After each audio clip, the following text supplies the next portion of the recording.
日本人去庙里面很会把这个什么阶梯弄成跟山有关系的，为什么？山的话跟参拜的参是同音。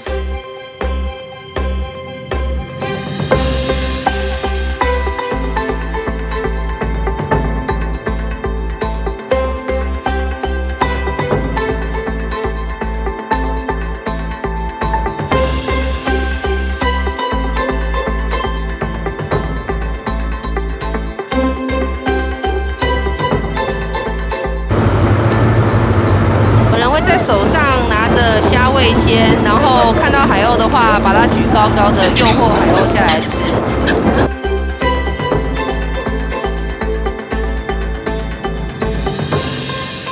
为什么日本用抹茶？因为以前日本是产不出茶叶的。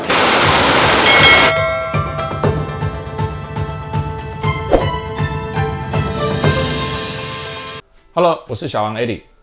今天我要跟你们聊，你们喜欢吃羊羹吗？在日本和果子里面最有名的就是羊羹，我个人是很喜欢吃羊羹啊。但是你有没有想过说，奇怪，这个羊羹它为什么是叫羊羹？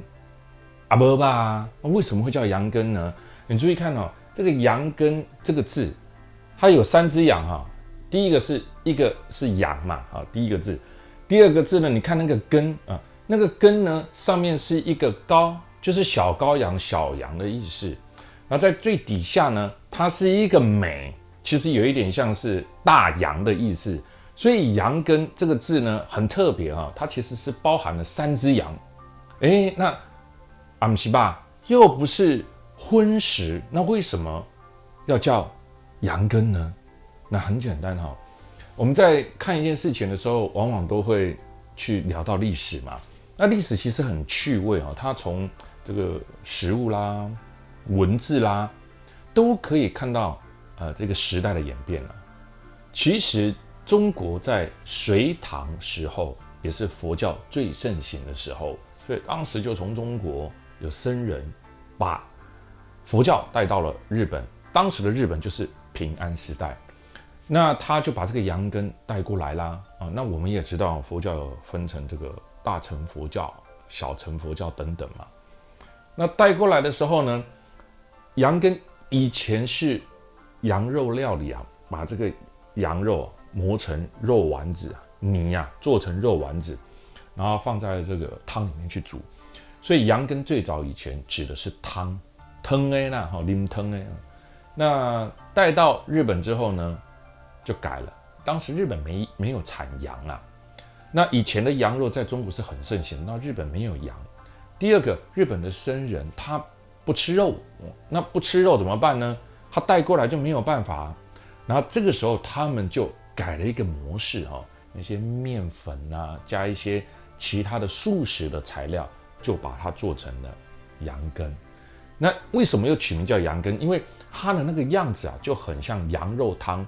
因为羊肉汤在煮的时候会有胶质，那些胶质会沉淀在锅子底下，那慢慢就会形成那种颜色羊羹它这样做起来的样子就很像羊肉料理底下那个汤的颜色，所以就取名叫做羊羹。那为什么会变甜的呢？其实刚开始不是甜的因为以前的砂糖是很贵的。如果你去看历史以前的一种盐胡椒糖都是管制物品这种佐料类的在以前都是不只可以致富而且还是国家的管制物品那慢慢的一直到后来明治时期，糖已经便宜了。那糖便宜之后呢，他们就开始把这个糖红豆红豆加到这个羊羹里面去就很好吃了。所以就开始在整个日本就普及起来了所以当我们今天到日本的时候，你喜欢吃羊羹，我个人就很喜欢了。而且羊羹还分很多种口味每个地方做的都还不一样。所以当你在日本看到欧米亚给要去拿那个羊羹的时候，你有没有曾经想过这个问题？它又不是羊肉，为什么会这样子？现在希望我们将要去的日本能够让你了解到羊羹的发展。下一次你要买这个欧米亚给，你要买这个产品的时候，你就可以了解到什么叫做羊羹了。又刚听完了羊羹没有羊，那我们也要来吃羊羹看见小城市名字很可爱，小城素有九州小京都之称，更是羊羹的故乡。来到佐贺，你会发现到处都在卖小城羊羹，这就是佐贺最有名的伴手礼。而且这里还拥有其他日本没有的一种口味，叫什么口味？就叫羊羹冰棒，就在春冈总本铺，100年老店啊。佐贺县小城市产的羊羹呢，有别于日本其他的地区，就像台湾的粽子分成南粽、北粽，因应地域的不同，口味制作方式也产生了许多变化。那中国更不用讲，中国的粽子各式各样的口味都有，对吧？湖南粽什么什么什么粽北方粽等等。那羊羹在日本也是一样，它有很多的口味，也有因为地区不同而可以吃到不同的羊羹口味啊。最大的特色，这个羊羹有一层糖霜啊，吃下去的时候不仅可以吃到羊羹的软，也可以吃到糖霜的口感。吃起来呢，是软中带硬吗？不是啊，是软中带脆啊。这就是跟日本其他县市所产的羊羹最截然不同的地方。这样子是不是多了解了一次羊羹啊？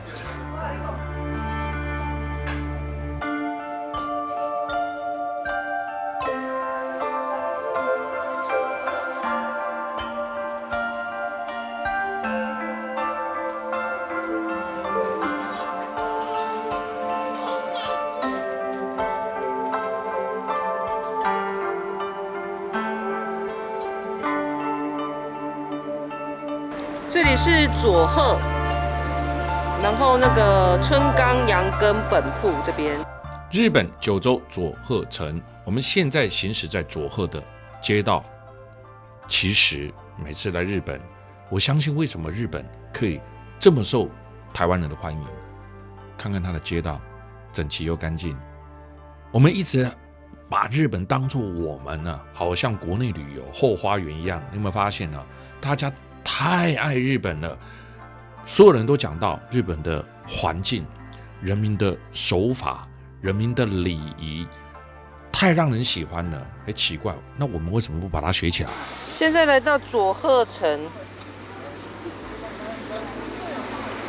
日本从北到南有太多地方好玩了，而佐贺在日本的九州，在日本九州的西北部。其实九州可以分很多区块去玩的，所以你千万不要想到说九州我去过了，九州那么大，你去过九州的哪里呀？我们现在来到的就是日本九州的佐贺县。佐贺呢就在福冈县跟长崎县之间。那佐贺县它的面积呢不大，是九州7个县当中最小的一个。现在我们就来到佐贺最有名也是它历史发源地，叫做佐贺城。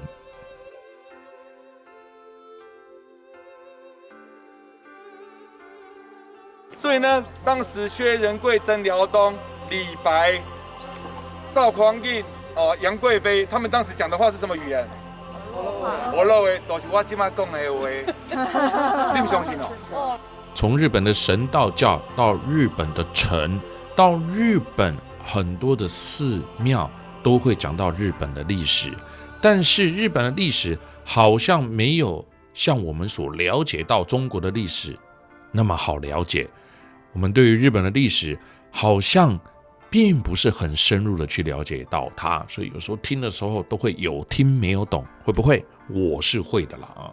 那无论如何，我们今天来到日本九州佐贺城这么有名的历史地方，还是要讲一下历史咯。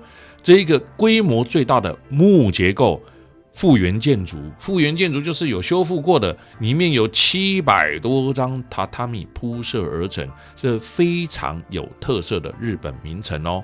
所以先不要谈到它的历史，光是里面榻榻米走起来脚就很舒服啊。而佐贺城它有一个非常有名的地方，就是它是日本最早复原本丸御殿啊。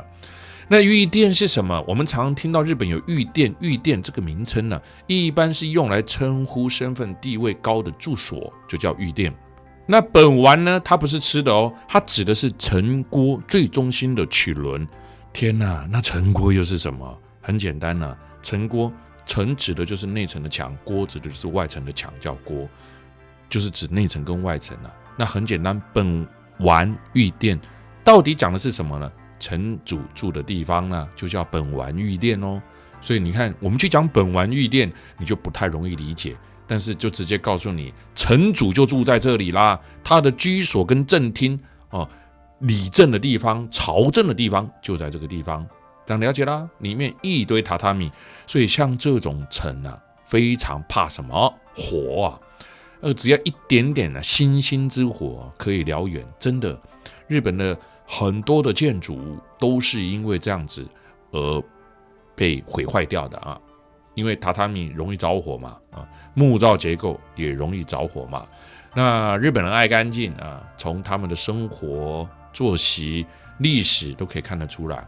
所以来到这种佐贺城，整个榻榻米你也很难理解，怎么可以保持得这么干净呢？一直要用人工去打扫清理不断的保持它的干净所以有时候我们会到很多的国家去旅游，或者是到一些特色景点去旅游的时候，我们会说：“哎呀，门票怎么收那么贵或者是“哎呦喂上厕所怎么要钱因为它需要人工去打理将来的世界当中，人工一定是最贵的，而人工又慢慢的会被机器人跟 AI 所取代所以很矛盾，对吧？佐贺城它建立在江户时代，江户时代就是16世纪啦，又名为城城或龟甲城。佐贺城的建立呢，是在日本战国时代结束后，进入了江户时代才建立完成的一座城。日本的战国时代就跟中国的战国时代是很像的。战国时代讲的就是都还没有统一，很多的小国家一直在打仗那也是一个枭雄辈出的时代。日本的战国时代也是一样，很多各自国家带着他的梦想跟希望而浴血奋战的武将很多。像这样子战乱的时代百姓是很辛苦的。但是你知道像这样战乱的时代又会有很多的故事所以在日本的战国时代也可以衍生出很多的故事。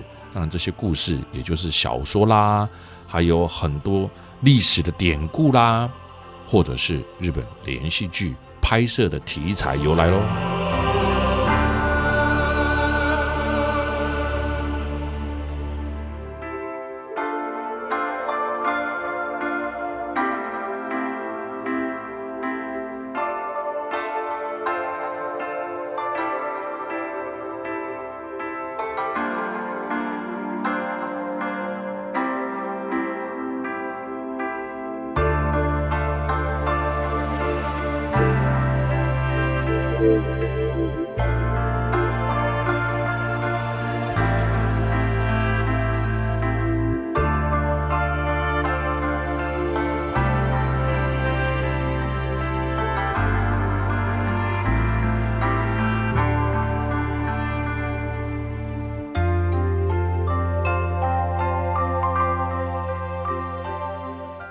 我们现在前往在全日本共有3万座以上的稻荷神社，这也是在日本各地最受所有男女老幼的喜爱。神明很多，但是有一些神明是受到所有人的喜爱的，它也最贴近人们生活的神明。一般我们是指谁？像我们所知道的就指财神嘛。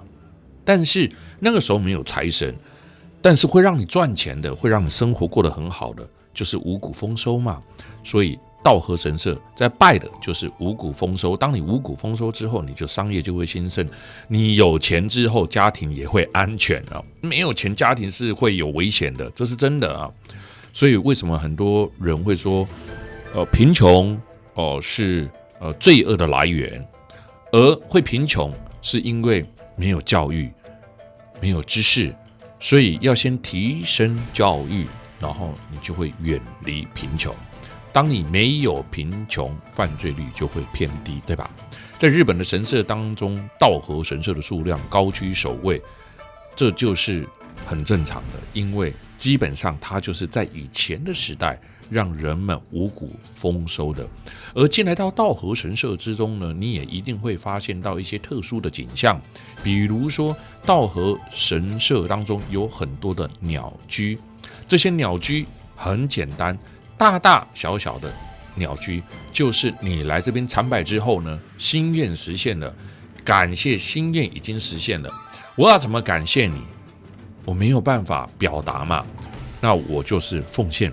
那我的捐献跟奉献，有可能我就捐香油钱也好啊。另外一种是什么？就是盖鸟居。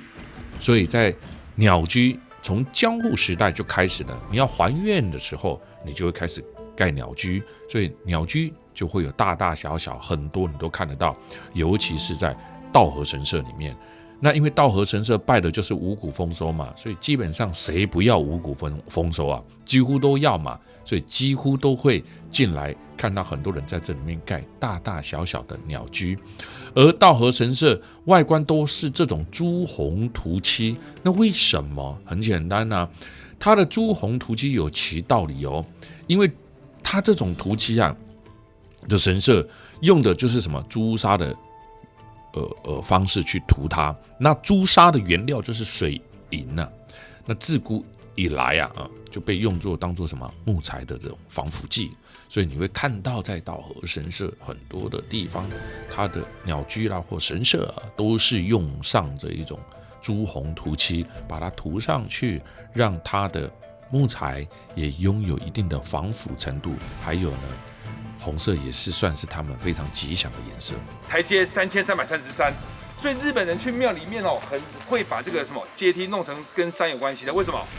山的话跟参拜的参是同音，333。所以呢，这个字其实呢，应该就是参拜的参。你写快一点，参拜的参像不像？对啊，其实它就是参拜的参，像吧？你参拜的。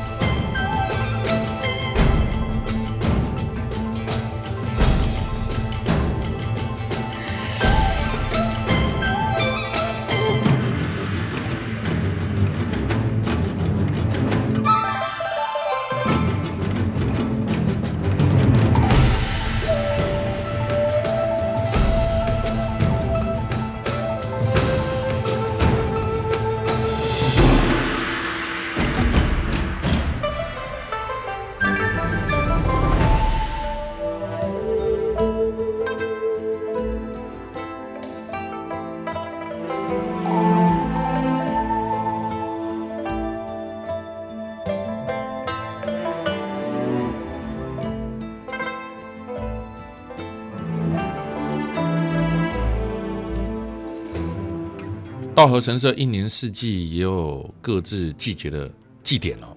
那我们现在所看到的很多的地方都是朱红色，对吧？这很简单啊，就是以前古代的人将红色视为驱魔辟邪的颜色，更实用的也就是防腐嘛。那红色的原料丹里面就是含了水银，具有防虫防腐的功效哦。所以他们用的红色的原料里面有丹哦，那丹就含有水银。那红色就是从佛教传入的颜色，也就是从中国。因此呢，在神佛分离的神社也有不少鸟居，它呈现的是树木跟水泥的原本的白色或者是黑色都有。所以这也可以解释到为什么我们到了很多的神社会看到红色、黑色或白色。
参观完神社之后，我们接下来就要搭船喽。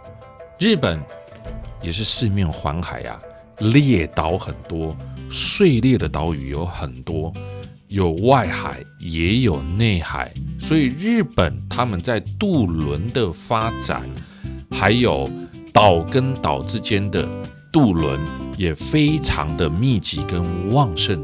这也是我们来日本在很多的景点当中穿行当中就必须做到的渡轮高速船。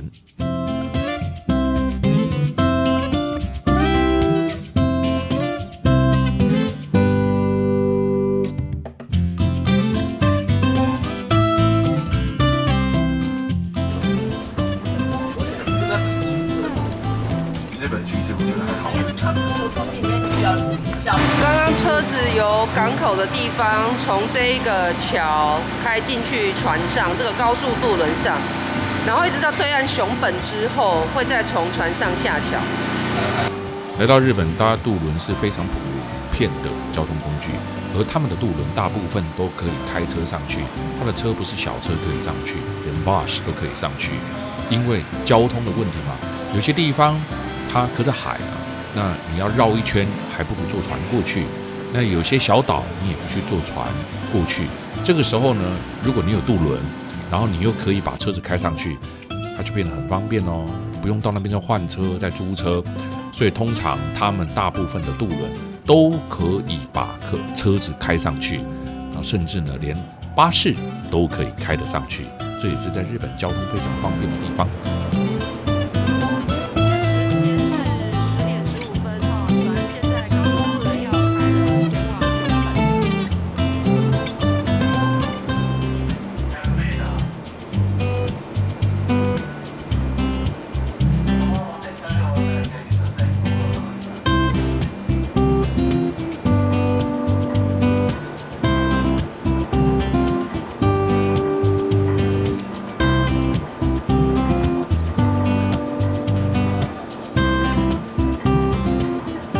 我们现在从长崎到熊本搭乘渡轮，从这上面你可以看得到，长崎到熊本之间，你看搭乘渡轮跟你开车，它节省掉的时间有多少？你搭乘渡轮一下子就到了，但是如果你是开车，你要绕一大圈，那个距离差很多。这也就是为什么在日本它的渡轮非常兴盛。因为它很多的地方，其实搭渡轮比你开车还要快。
在手上拿着虾味鲜，然后看到海鸥的话，把它举高高的，诱惑海鸥下来吃。一般来讲，我们搭渡轮的时候有一个很大的特点，就是海鸥会过来。海鸥过来的时候，我们就可以喂它吃东西。它会过来，也就是要吃东西。那海鸥喜欢吃什么？你可以问它啊。当然呢，你也可以拿虾味鲜给它。不要拿鸟饲料给它，还特别从家里面带出来，不需要啊。那一般因为虾味鲜有这个海鲜味嘛，啊，他们就会吃虾味鲜啊。所以这是来日本搭渡轮的特色。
これで座って写真を撮って大丈夫ですか？ OK ですよ。OK。はいはい、ありがとう。はい。はい。はい、对不起。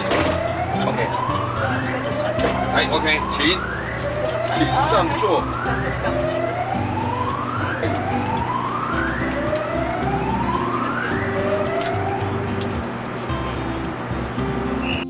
我们的渡轮从长崎已经到熊本啦。说起了熊本呢，你可能对熊本的历史不了解，你可能不知道熊本有什么喝价你可能不知道熊本有什么特别可以去玩的。但是大家都一定知道，熊本县有一只熊本熊，这只吉祥物从推出到现在，已经帮日本创造1兆以上的经济效益了，可以说是日本最会赚钱的熊，比人还要会赚啊！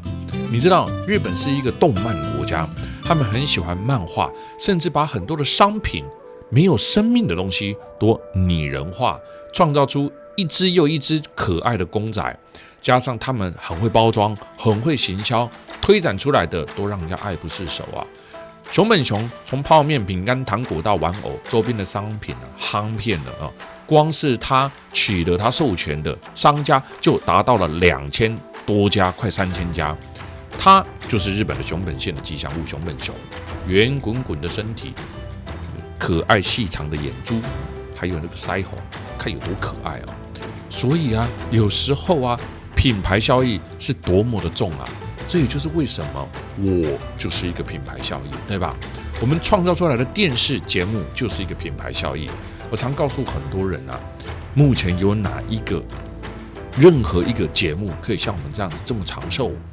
旅游节目哦，然后呢，把很多的旅游的过程呢，都变成了像现在这样的实境秀啊，10几年前就开始了哦，所以生生不息啊，每一个人都很喜欢啊。日本九州熊本城到了啊，先不要管熊本你了不了解什么，但是光听到熊本这2个字就晕了。为什么？熊本熊好可爱啊！但是今天我们要介绍的是熊本城。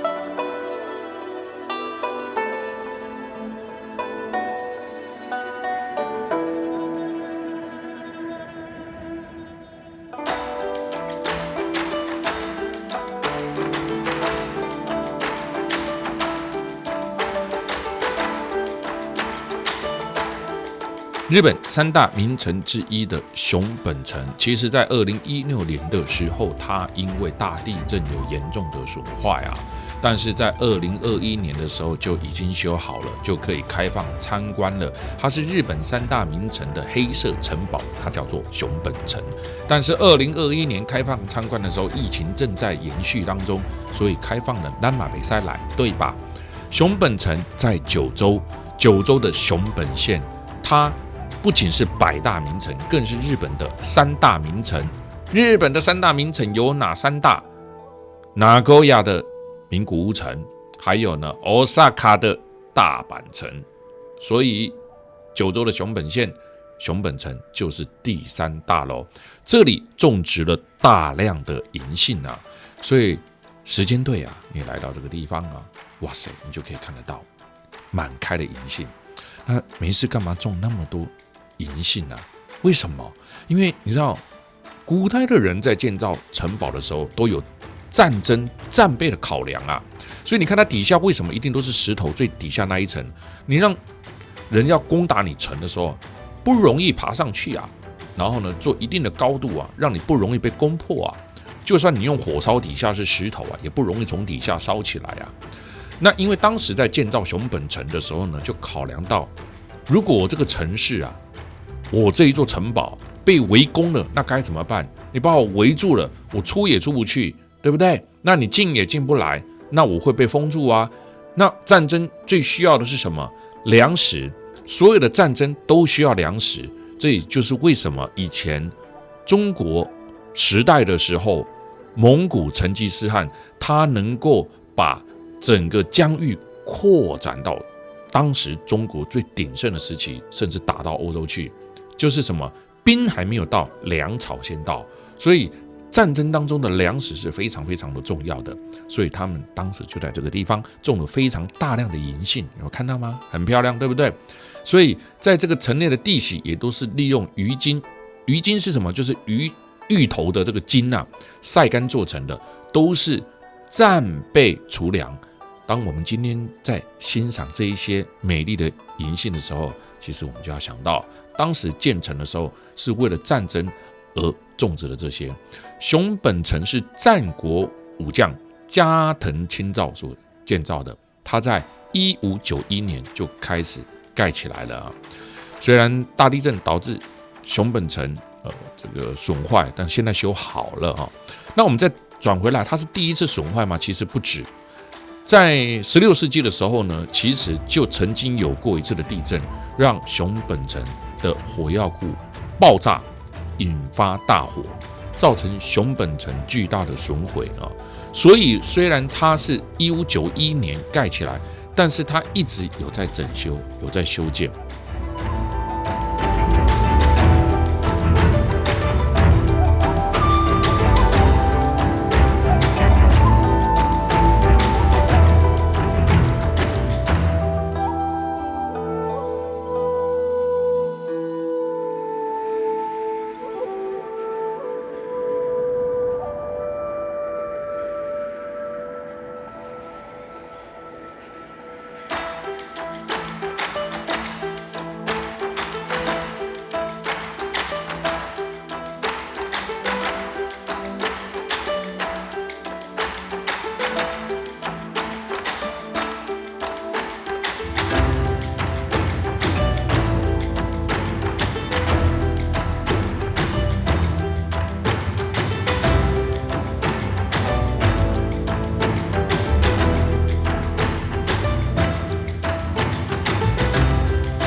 前面有特别提到熊本城种植了非常多的银杏，所以熊本城呢又有着银杏城，因为有大量的银杏嘛。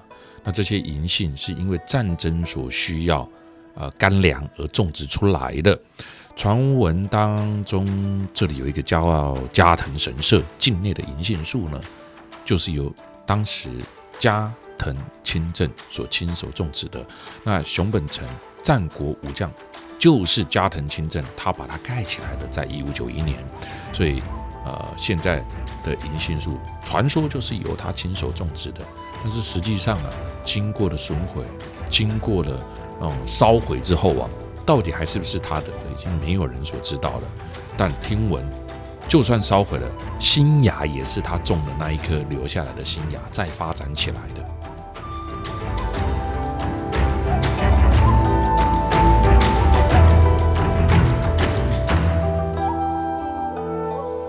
你知道，在熊本城发生了2016年的大地震之后呢，当地熊本人呢，还有熊本县的政府呢，全部都齐心齐力的，就是要把熊本城恢复这是一个非常艰巨的工程因为他必须把它地震震落的很多的岩石呢，准确无误的一块一块呢，又镶嵌回这个城堡之上修理城堡的外墙，这是一个极度让人尊敬的事所以它见证了日本的历史跟日本的辉煌成就啊。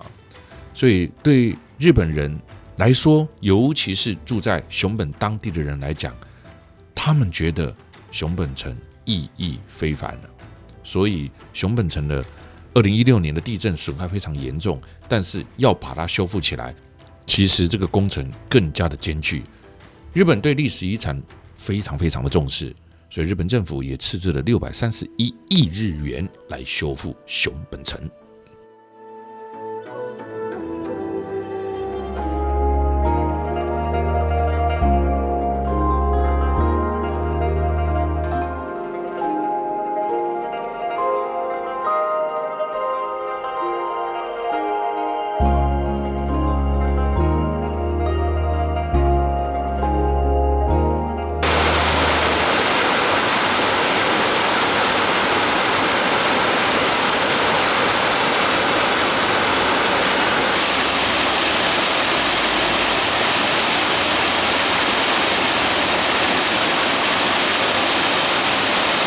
日本实在太受亚洲人的欢迎了，尤其可以荣登台湾最爱的国家第1名啊。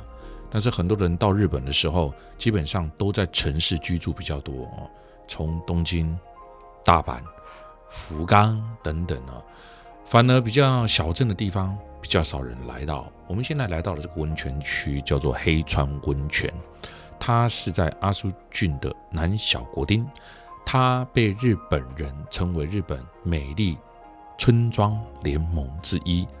它跟着很多观光客很多的温泉区不太一样，它人比较少，好像秘境，也是日本人自己很喜欢非常有名的蜜汤，更是米其林杂志旅游指南当中指定的2星级的名汤。所以来日本有时候要走一些没有人去过的地方，对吧？黑川温泉老街，我们来逛逛这一个温泉秘境吧。来温泉蛋，温泉蛋，来，各位老师走在这个地方，那边坐着吃，不要再往上走了，因为上面的话景色就还好而已。最精华就是这一段。来温泉蛋，温泉蛋，好吃的温泉蛋。来补充体力。